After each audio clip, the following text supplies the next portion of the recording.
Oh, hey guys. So, new view. Well, not really new, just haven't used it. What do we think?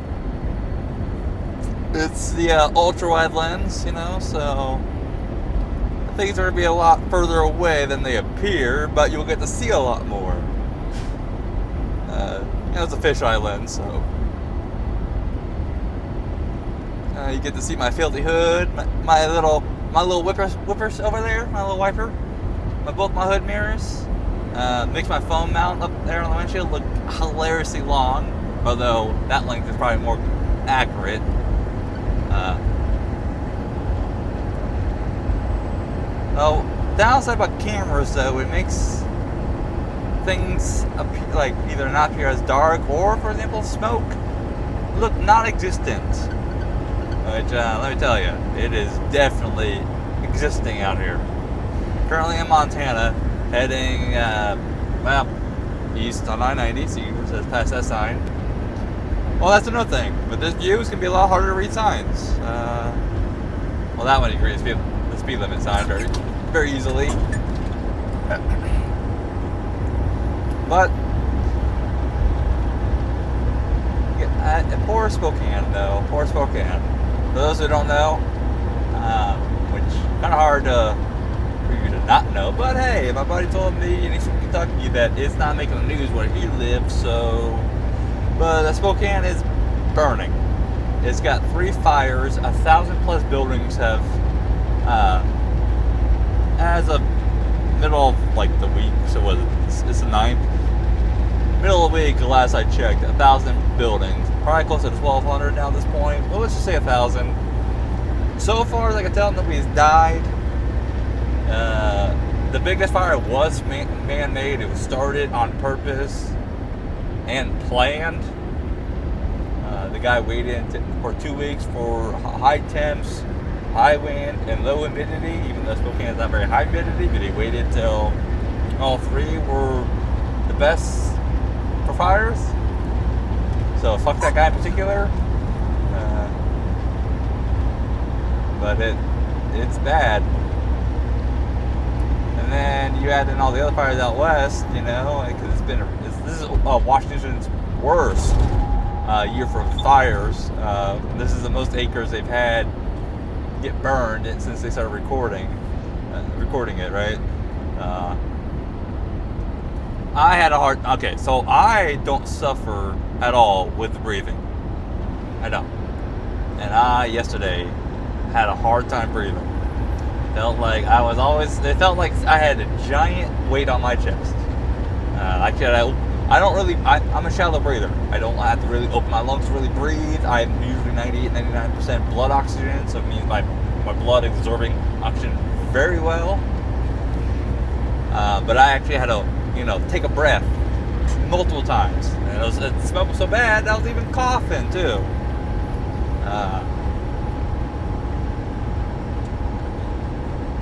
I definitely can't look. I look forward to winter at this point, and I'm pretty sure the whole West is too. See, you just got to see an example of a car passing me before it even came on camera because the hood mirror picked it up. But another news too is the cat hasn't been in the truck for a couple. Well, about. I dropped it off last time I was heading east, so that would have been the 1st, 31st. No, that was Friday. So fuck, it's been like 2 weeks. So whatever that was, like the 25th, something like that.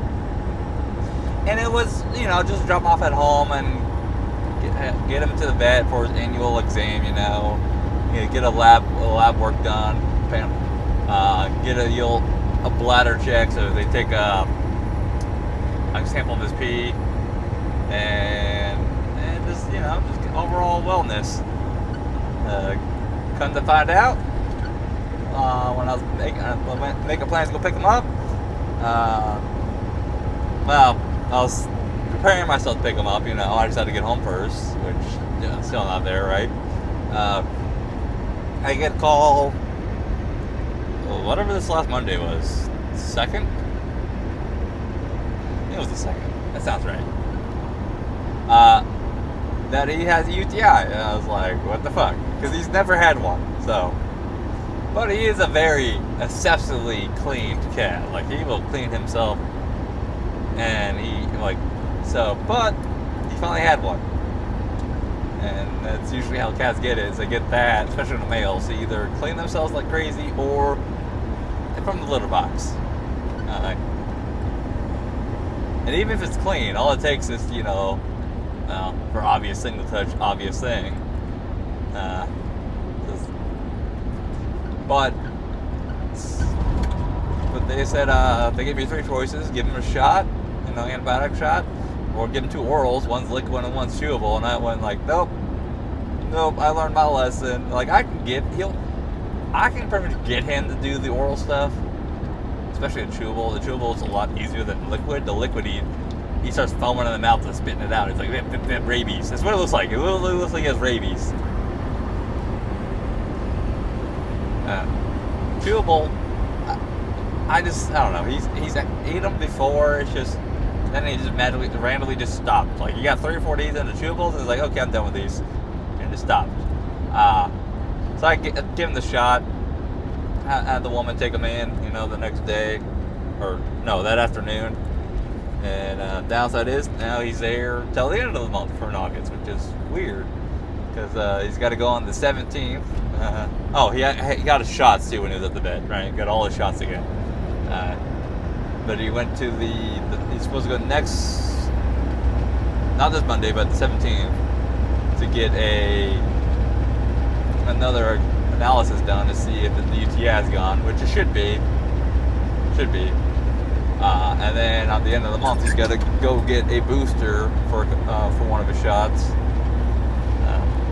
He's also fat, 16 pounds, 16.3 pounds. So he is a big boy. Which makes sense, because all that a dude does is eat and sleep. But the vet's all like, he could definitely he could definitely benefit from losing a pound. Just a pound. Not 2 pounds, not a few pounds, just a pound. I'm like, he didn't even hurt to move. Like, he's old, yeah, he's getting up there in age, right? He's 11, will be turning 12 here in about 6 months. Yeah, 6 months, 7 months, something like that. But you guys don't get to see him fucking going zoomies around this truck, which the litter box up at the top bunk. So he goes flying over this truck. And I don't know, if I would think I wouldn't be moving that fucking fast if I was hurt to move and stuff, If I was too fat and it affected my mobility, I don't think I'd be moving that gracefully, flying. Like, he moves with confidence. Like, for example, the Volvo's, the ladder is like the step is like an inch wide. Like, it's stupid. Like, I don't know why they're so fucking narrow. There's a lot of pressure on your foot in one spot, so it doesn't make me feel good. Like, when I stand on it, I don't stand on it when my toes pointed, if my toes pointed towards the wall, the sleeper. I stand on it where my feet are kind of like diagonal on it. It spread pressure, because if you stand on that for like off your, I forget what they call it, not the heel, the ball of your toes, I guess, you'll start being sore very quickly. It's just too much pressure in a small area. It's not spread out. So it's weird because he's been in this truck since 2020, late 2020, like going into Q3 till 6 years straight, pretty much. It's a little weird to not get out of the truck and go to get back on the truck and see him not sitting on the driver's seat meowing at me. Even though I can't hear him outside the truck, but I open the door and meows, and then I have to kind of shoo him off my seat to let me in. I'm just like, I already know I'm gonna get harassed when I go home though. He ain't gonna leave me alone. And then there's a good chance he's gonna start crying though when I leave, because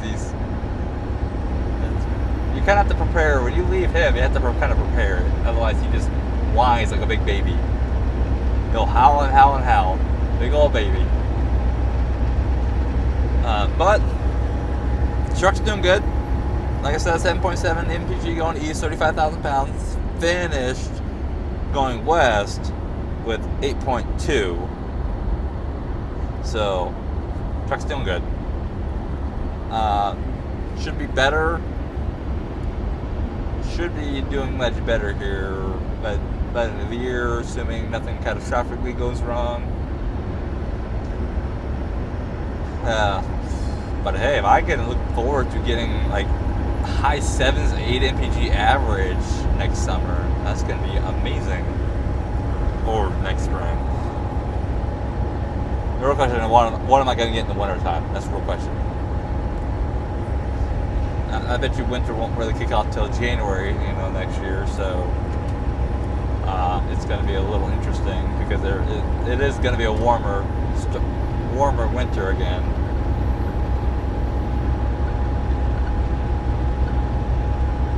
Yeah, got over a car, but see, it looks like it's a mile away. But yeah, no, it's this camera. This lens will make everything look so far away. But you can see so much more. Also looks like I'm hauling ass, when I'm only doing 70.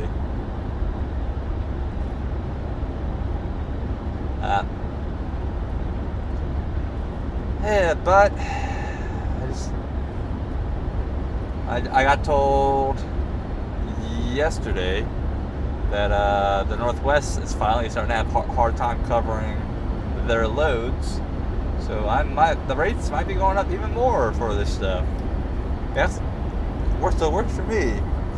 They also said too, their rates are a little slower to go up, but when they go up, they don't really come down anywhere near as much. They just kind of stay up. It just gets a new floor, which makes a lot of sense. A lot more work involved with these loads. Yeah, an hour ago that sun was orange. So the smoke's kind of thinned out. It's nowhere near as blue as the camera's making it.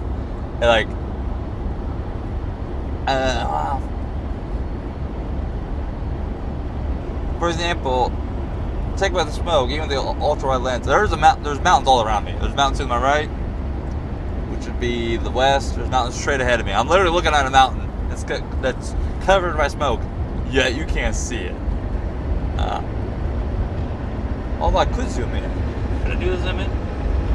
Yeah, see? It's covered in smoke. Oh, there we go. See? Look at the smoke. Look at that smoke. Cool. I never actually tried to zoom in on the video while recording. So, nice to know I can do that. I'm not going to make a habit of doing that because it might make some people nauseous.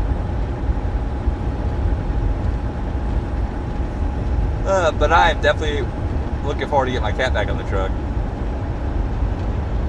which is going to be a little bit ordeal because at this point he's pretty much been on home time by the time he gets back in the truck, and then when he does get back, there's a good chance he's got to get his road stomach back, as I call it. So probably the first couple days he'll probably get a little motion sickness, which he only hasn't done that once or twice. So it's a little interesting.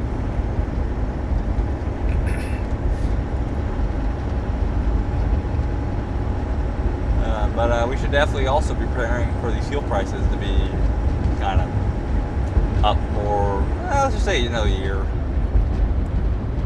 Let's just say.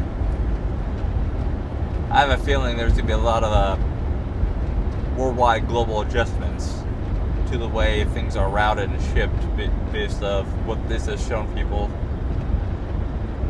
And I don't care whether or not you think Iran is good or bad, or what we did was good or bad. I don't care. Iran is not a good country, okay? It's not that, I ain't talking about this war period. But Iran doesn't need any control. Considering how many terrorist organizations they fund, that alone, no, Iran should have zero control.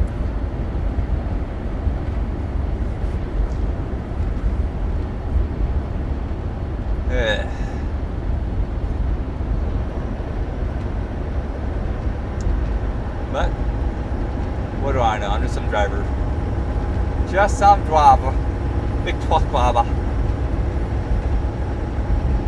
Breakfast buffet? Why do I feel like that's like some hotel sign that said breakfast buffet? Well, I bet you it's not a buffet. I bet you it's not.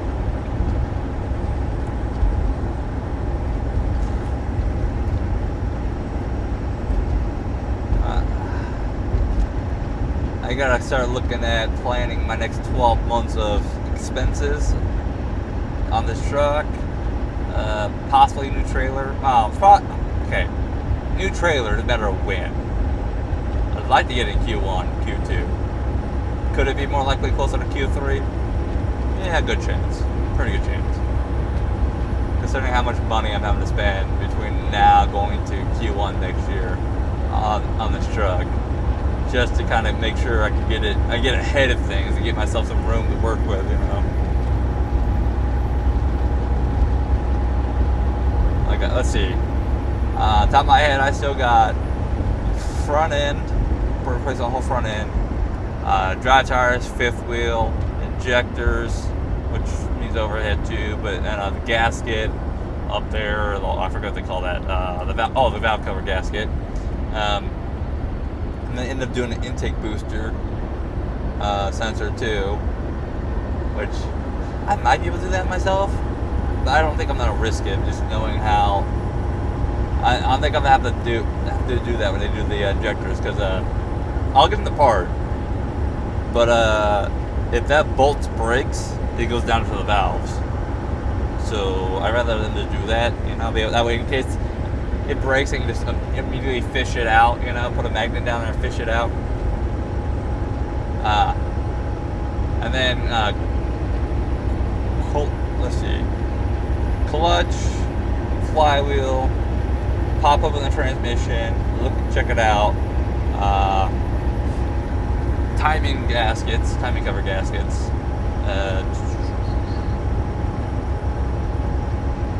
That's the big things, you know.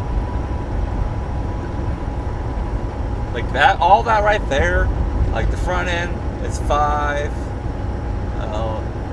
Median alignments, might as well call it 55. The fifth wheel's, fifth wheel, the torsion bar is underneath it. It's like, I'm doing the whole fifth wheel assembly, so, but with the labor, because it's like, they have like, they do it by the book, so it's 8 hours labor, which it's probably be closer to 6, but that was 4. Drive tires gonna be about 4. So you know, there's 13 already. Injectors, 63. Also includes the overhead, all the labor, and the injectors, and the overhead by itself is 4 hours labor. So,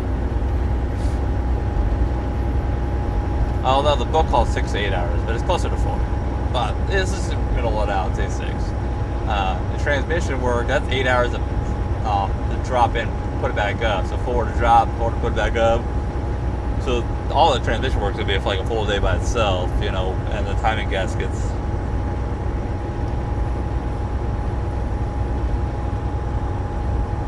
So it's a lot. But there's going to be little things I'm going to do probably in between here and Christmas, like the crankcase. I still have the original one. No codes on it. It's starting to make noise, but it's not consistent, which usually means it's worn out. It is, Volvo is a little on the high end because it's one piece, and you got to make sure you buy the gasket. I'm probably going to buy the tube too. But it's like $600 for everything on that, plus with labor. It's like a couple hours labor. It's you know, it's not much. The tire inflators, which I found out that this year, the inflator I'm going to get, they came out with a steer inflator. Now I looked on their website, it doesn't look like it's available to be bought yet, so I'm going to email them and ask them, when's it coming out to the market to be bought? Because they announced it. Because that one, steers are important.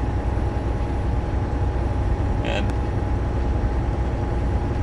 not to mention the fact that, okay, here's why tire inflator alone is worth it, okay?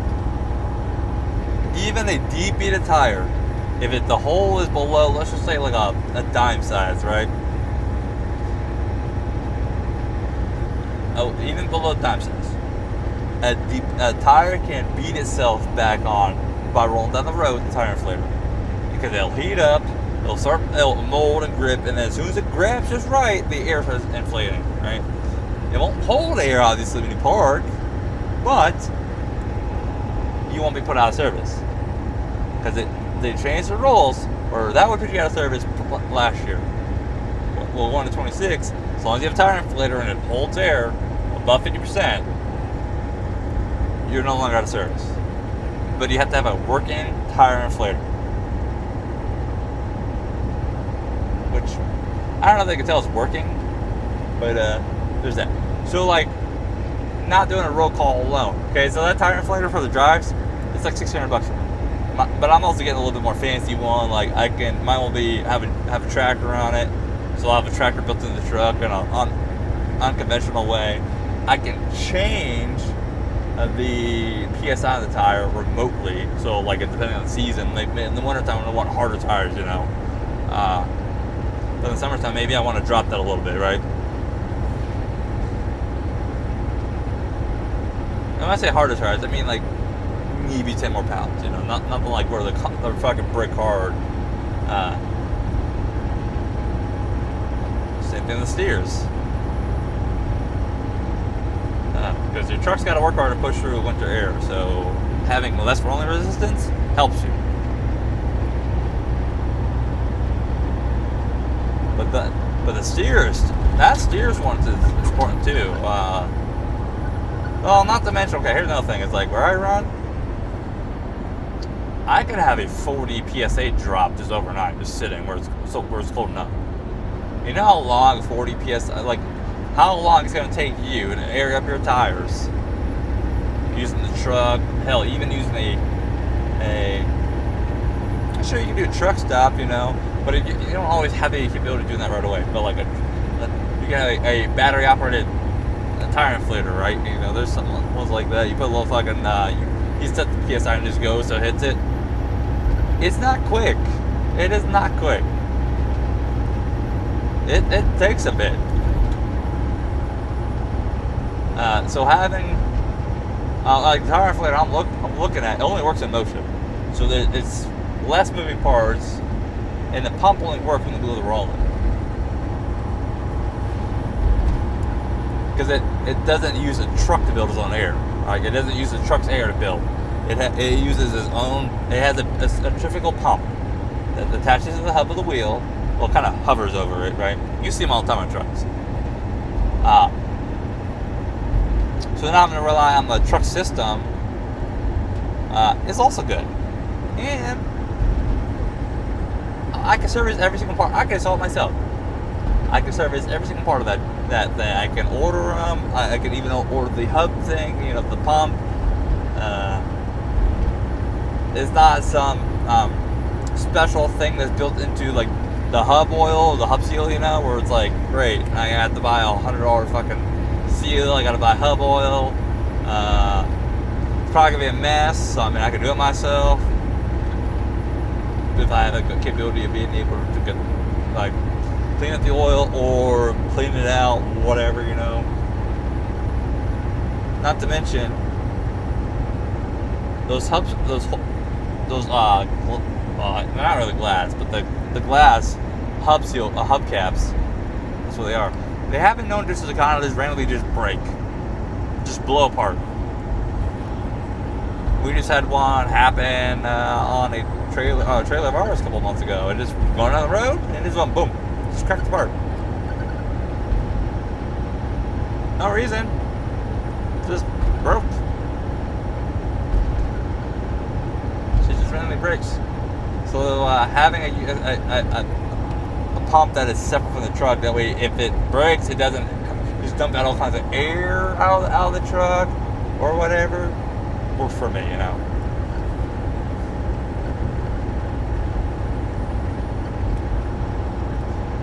There's always something with these trucks, it always is. So don't worry. I can feel like I could pay for all this shit, come out of Christmas, going to next year or whatever. I could have spent 80 grand, you know. All of a sudden, boom, there's this, there's that, there's this.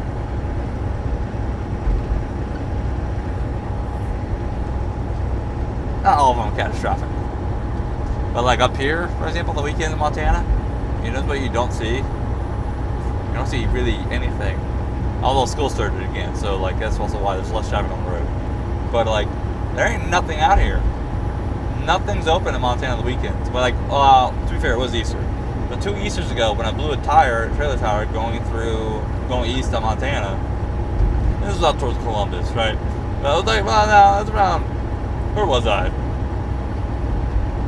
I think I was between Livingston, between Big Timber and Columbus. Blew it. I looked around, nobody's open. I called ahead to Columbus I just kept calling down the line, seeing who the fuck's open, right? Because imagine shutting down for a fucking blown tire and nobody's open. It's fucking Saturday or Sunday morning. So you gotta wait till Monday. You only drove 200 miles. And one tire shop, or not even shop, one fucking roadside tire place was open on Easter. I limped it a limb to Columbus to the town pump. And I was like, hey, how much is the road call? They're like, nothing, we won't charge you. Which they said, you could have been 30 miles away, we weren't going to charge you. It's like, and their reasoning was, and there was some like Columbus Tire like that, but the reasoning was we're the only one open on Easter in like a 400-mile range, like a radius pretty much. We're not going to fuck people over. And especially, and like, so it worked for me, right? So, matter of fact, all they had was used tires, which is fine, but they brought me a used tire, and then they put it on, and he mounted it and everything was installing it. He noticed a bad spot on it, and he's like, oh, I gotta pull this tire off and put a new one on, and he didn't charge me for that. But he made sure that I was aware of it, because he was just getting ready to let me go. He did doing the final touches, putting the tire on, tightening it down, checking things over, you know, getting ready to drop, and he's like, what the fuck? Look at it, there's a giant ass like a flat spot and a couple steel cores showing that they somehow missed. This used tire means they bought it for somebody else, so they missed this. But that's my problem with the Northeast also was when I had over the weekend. Shit ain't open. And it really kind of blows because things still happen on the weekends. But what was I gonna do in that situation? Sit for fucking the whole day? At that point, he's better off for me to go to Billings. I'm only 30 miles away because that's like about 35. You know, that's a half hour. But I said fuck that. But anyways, see you next time. You guys stay safe. Bye.